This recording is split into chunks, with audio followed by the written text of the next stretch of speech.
Pessoal, bom dia. Aqui, ó, como que ficou os tijolos. Ó. Pessoal, esse tijolo é basicamente feito de terra, fibras e água. Bora continuar o vídeo. Agora ele tá seco, ó. Tá secando. Secar mais um pouco para virar eles. Mas ó, isso aqui ficou bom.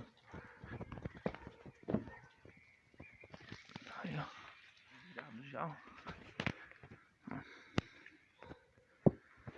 Tá virado.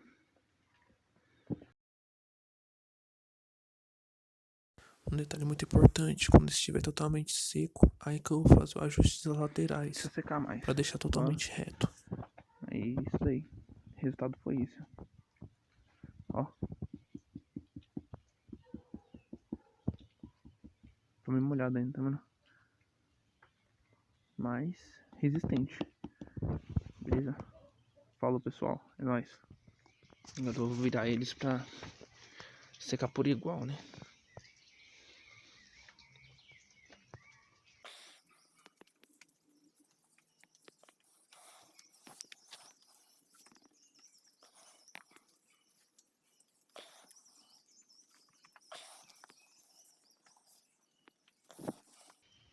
Esse aqui, ó.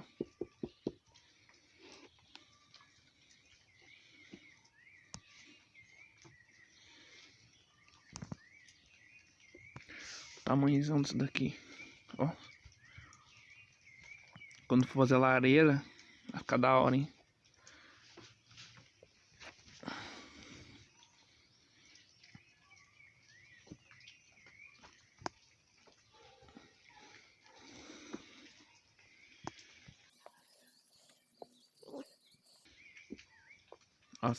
As fibras aqui, ó. Ó, isso aqui é o capim que eu coloquei no meio pra entrelaçar um no outro, né? Pra dar resistência aqui, ó.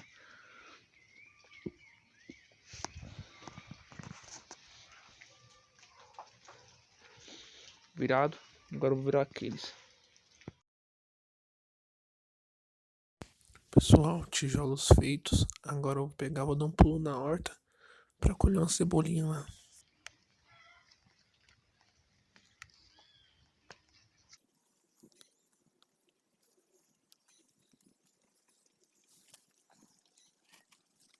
Nossa, olha, primeira colheita, hein? Caramba.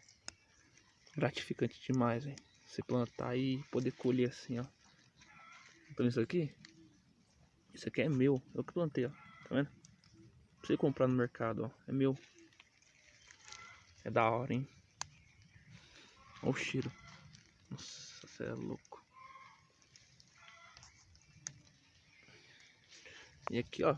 Eu plantei mais. Plantei mais uns, tá aqui. Do vídeo passado, ó. Olha o tamanho que já tá. Isso aí, pessoal. Falou. E peço que você que não é inscrito aí no canal, se inscreva aí, por favor. E deixa um like se gostou desse vídeo aí, beleza? Até o próximo vídeo, pessoal. Falou.